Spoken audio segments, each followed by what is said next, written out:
Hello students, online study with Sheetal. कसे आहात सगळे? या यूट्यूब चॅनलद्वारे आपण इन्व्हायरमेंटल स्टडीज इयत्ता 5वी हा विषय मराठीमधून शिकतो. चला तर मग आज आपण पाहूया chapter 2. Chapter 2 Motion of the Earth. Hello students, today we listen second chapter of environmental studies motion of the earth. म्हणजेच आज आपण परिसर भाग 1 मधील इंग्लिशमधील second chapter motion of the earth म्हणजेच पृथ्वीचे फिरणे हा भाग पाहणार आहोत. त्यातला पहिला पॉईंट आहे बघा, rotation. First point is rotation. Try this. Take a top, spin it and observe its movement. काय करायचं आहे तर एक भोवरा घ्यायचा आहे आणि तो फिरवून त्याचं निरीक्षण करायचं आहे. बघा आता आपल्याला काय दिसेल. The top turns around itself. Any object that turns about itself actually turns around a certain imaginary line.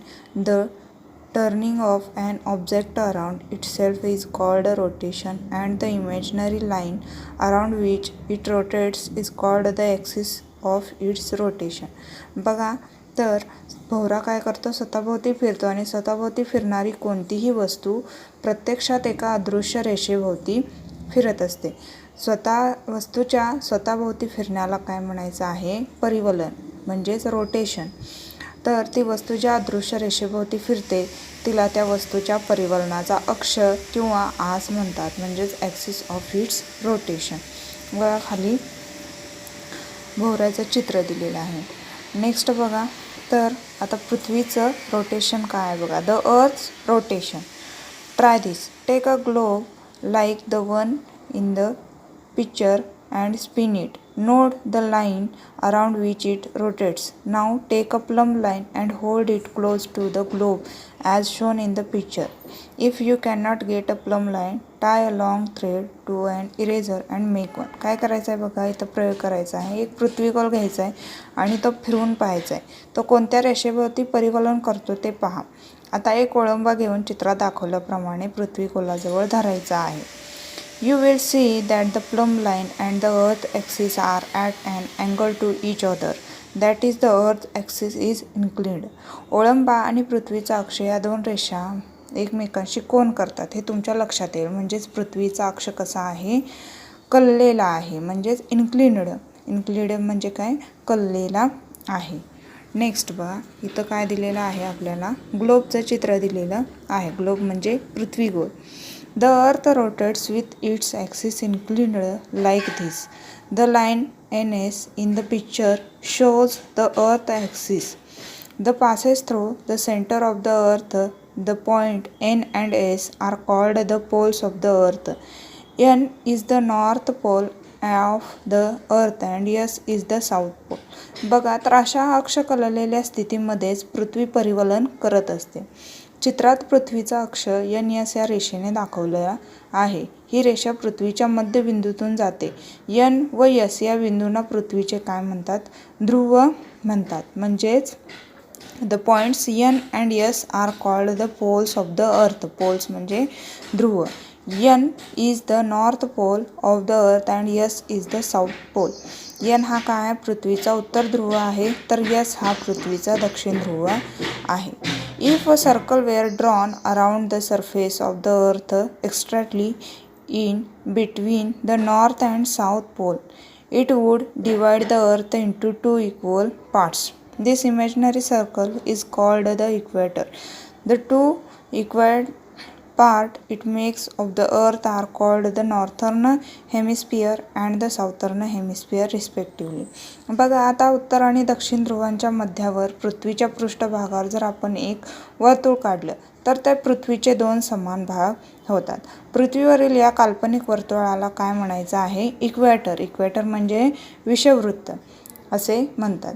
वरील पृथ्वीगोल पहा. विषुववृत्तामुळे काय झाले तर पृथ्वीचे दोन समान भाग झाले. त्यांना काय म्हणायचं आहे, northern hemisphere and the Southern hemisphere. म्हणजेच उत्तर गोलार्ध आणि दक्षिण गोलार्ध असे म्हणायचे आहे. इथंपर्यंत समजले का सगळ्यांना? लुक नेक्स्ट प्रयोग सांगितला बघा. Try this. Stand a candle in the middle of a large table. Draw a big circle around the candle. Place a globe at any point on the circle. Light the candle. See that it is dark in the room. Suppose that the candle is the sun. काय करायचं आहे बघा. एका मोठ्या टेबलवर मधोमध एक मेणबत्ती उभी ठेवायची आहे. मेणबत्ती भोवती एक मोठे वर्तुळ काढायचं आहे आणि या वर्तुळाच्या एका बिंदूवर पृथ्वी गोल ठेवायचा आहे आणि मध्ये मेणबत्ती पेटवायची. खोलीत अंधार करा. मेणबत्ती म्हणजे सूर्य आहे असे समजा. पृथ्वी गोलाच्या कोणत्या भागावर उजेड पडतो आणि कोणत्या भागावर उजेड पडत नाही ते पाहायचं आहे. Observe which part of the globe gets the sunlights and which one does not. बघा खाली काय दिलेलं आहे आपल्याला त्याचं चित्र दिलेलं आहे. त्याप्रमाणे आपल्याला तो प्रयोग करून पाहायचा आहे. लिसन.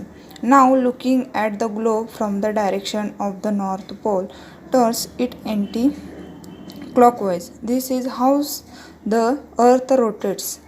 It rotates from west to east. As the earth rotates, its different parts come into the light of the sun. One on the other and turn away from it also in the same order. काय करायचं आहे बघा. तर पृथ्वीगोलाकडे उत्तर ध्रुवाकडून पहा आणि घड्याळाच्या काट्याच्या विरुद्ध दिशेने काय करायचं आहे आपल्याला ती पृथ्वी फिरवायची आहे. आपली पृथ्वी ही स्वतःभोवती ह्याच दिशेने म्हणजेच पश्चिमेकडून पूर्वेकडे फिरते. पृथ्वीगोलाचे विविध भाग क्रमाक्रमाने उजेडात येतात आणि त्याच क्रमाने उजेडापासून दूरसुद्धा ते जात असतात. ज्या भागावर उजेड पडतो तिथं काय समजायचं आहे मग दिन झाला असं समजायचं आहे आणि जेथे उजेड पडत नाही तेथे काय आहे मग रात्र आहे असे आपण म्हणतो. नेक्स्ट बघा आता सनसेट अँड सनराईज म्हणजे सूर्यास्त आणि सूर्योदय म्हणजे काय आणि तो कसा होतो बघा. Try this. नेक्स्ट प्रयोग आहे आपला बघा. Stick a red bindi on the globe. Set up the previous model of the globe and the candle. Turns the globe anti clockwise. Note when it is sunrise, noon and sunset at the location of the bindi. काय करायचं एक लाल रंगाची टिकली घ्यायची आणि ती पृथ्वी गोलावर चिकटवायची आहे. वरील जो प्रयोग केला आहे आपण त्याप्रमाणेच पृथ्वी गोल व मेणबत्ती घेऊन प्रयोग करायचा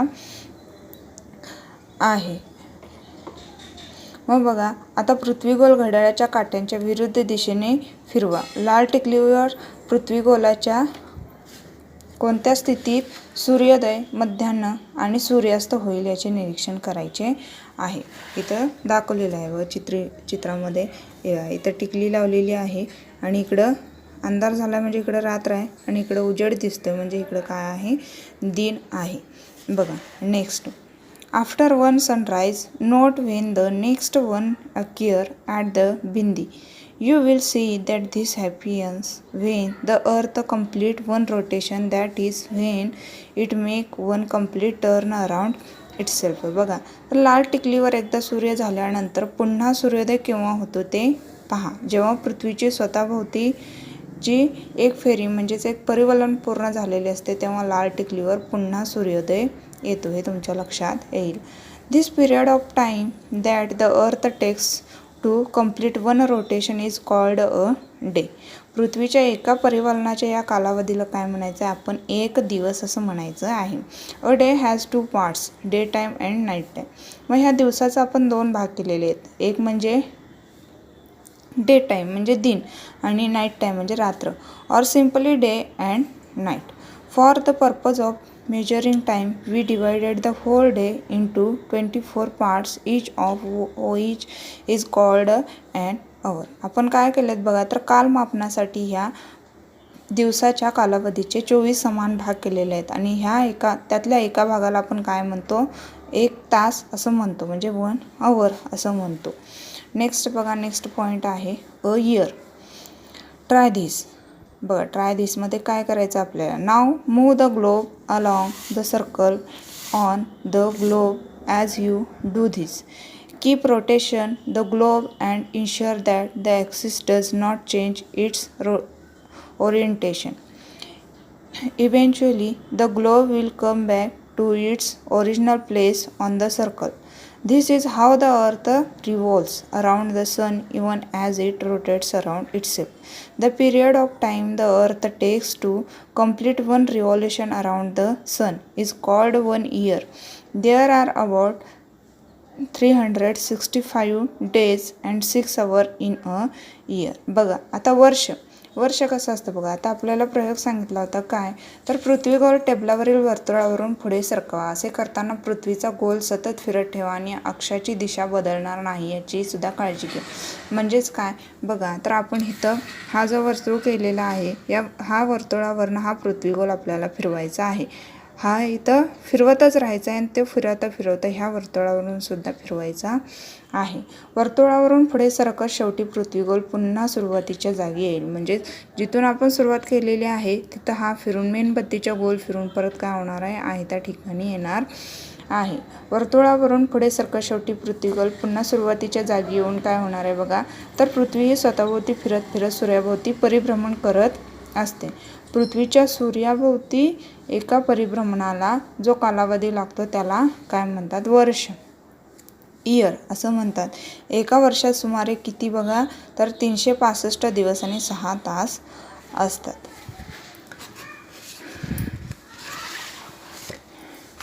नेक्स्ट बघा कशाची माहिती दिली आहे. A leap year in the Gregorian calendar, the year is taken to have 365 days. It means that it counts of 6 hours less every year. That makes 24 hours or 1 day in every 4 years.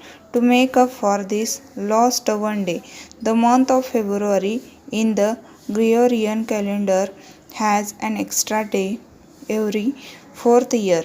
That year is called a leap year and it has 366 instead of 365 days, and February has 29 instead of 28 days. बघा, तर leaf वर्ष कशाला म्हणायचं आहे, तर Gregorian पद्धतीच्या दिनदर्शिकेत काय केलेलं असतं, वर्षाचे सर्वसाधारणपणे 365 दिवस धरतात.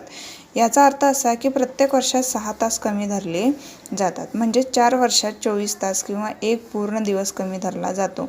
मग हा दिवस भरून काढण्यासाठी काय केले जातं, तर ग्रेगोरियन दिनदर्शिकेतील प्रत्येक 4थ्या फेब्रुवारी महिन्यात एक अधिकचा दिवस जोडला जातो.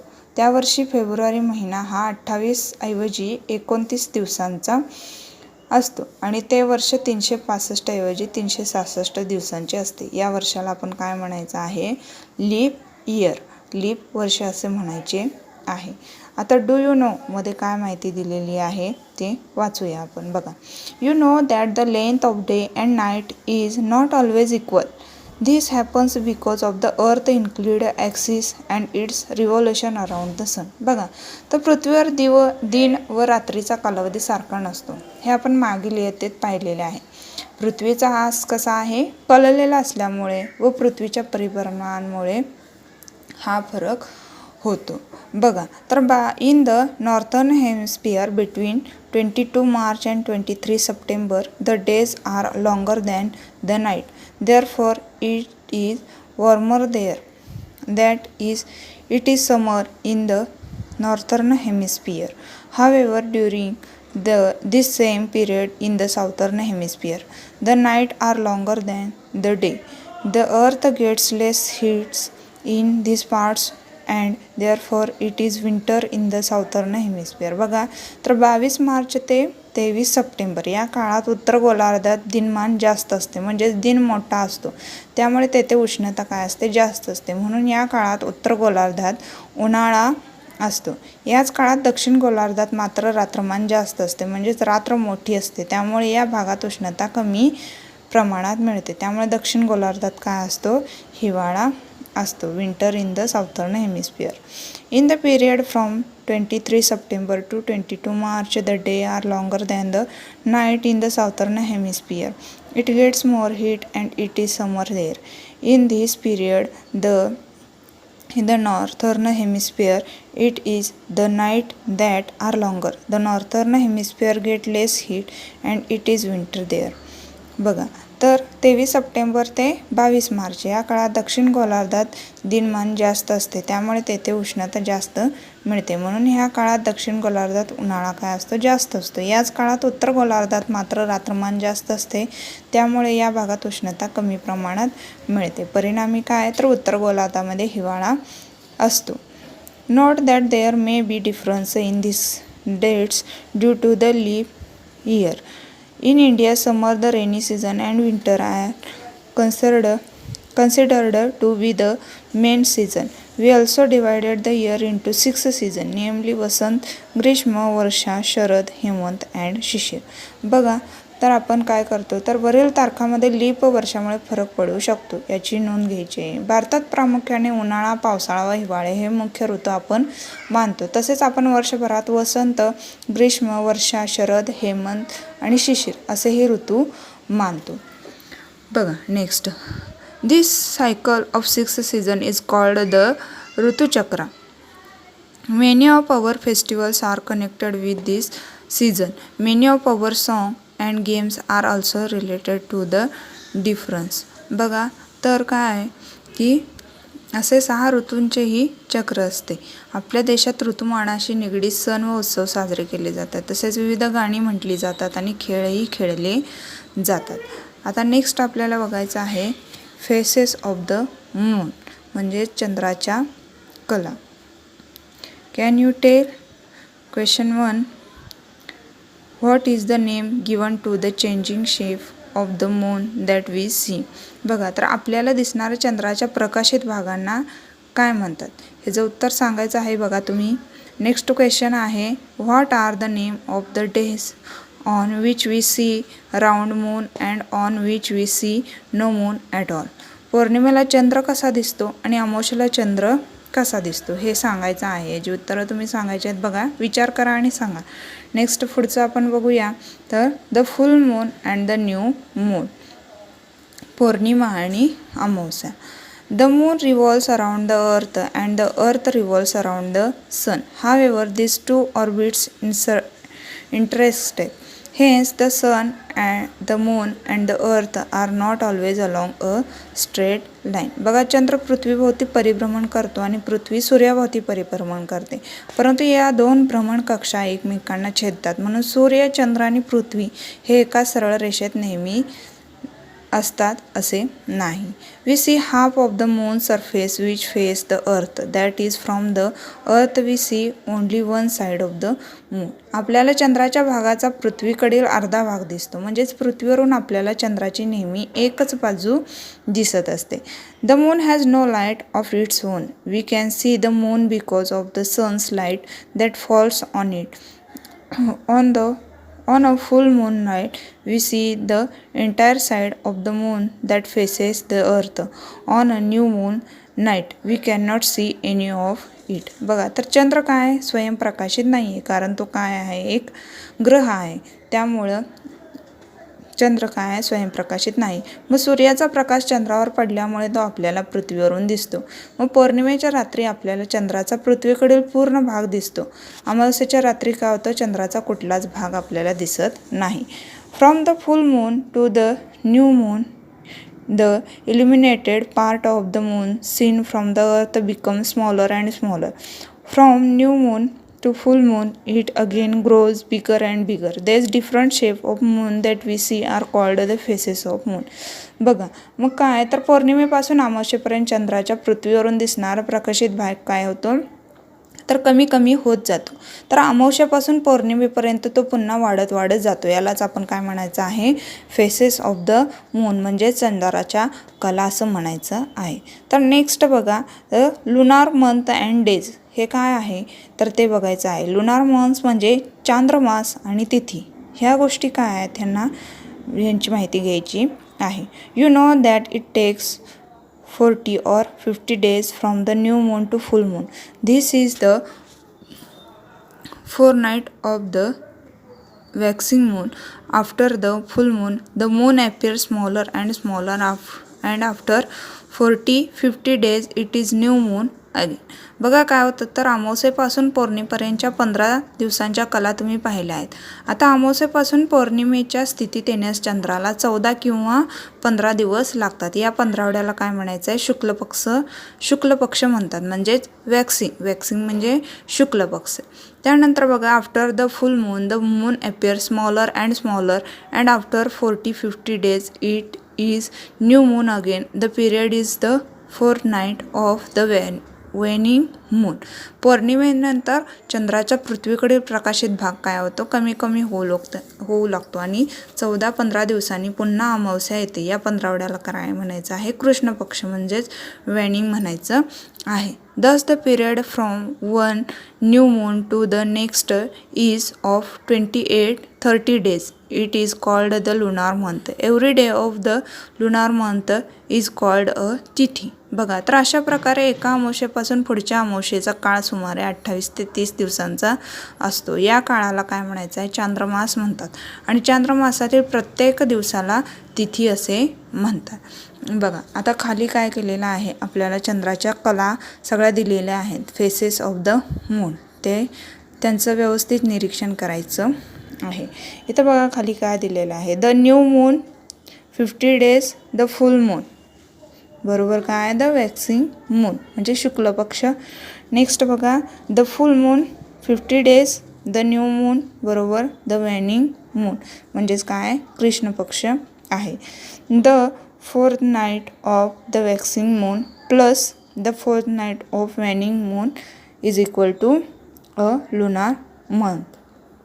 असं याचं इथं काय केलेलं आहे तर गणित मांडलेलं आहे. ऑलवेज रिमेंबरमध्ये काय दिलेलं आहे बघा, the rotation of the earth gives rise to day and night. The revolution of the earth and the inclination of its axis give rise to the cycle of season. पृथ्वीच्या परिवलनामुळे दिन व रात्र होते आणि पृथ्वीचा कललेला अक्ष व पृथ्वीचे परिभ्रमण यामुळे ऋतुचक्र तयार होते. बघा इथं आता आपण काय शिकलो त्याबद्दल सगळी माहिती दिलेली आहे, ती तुम्ही वाचायची आहेत आणि ह्याच्यावरचा एक्सरसाइज सोडवायचा आहे. व्हिडिओ आवडला असेल तर नक्कीच एक लाईक द्या आणि शेअर करा. आणि अशाच प्रकारे एन्व्हायरमेंटल स्टडीज जर तुम्हाला मराठीमध्ये समजून घ्यायचा असेल तर माझ्या चॅनलला सबस्क्राईब करा.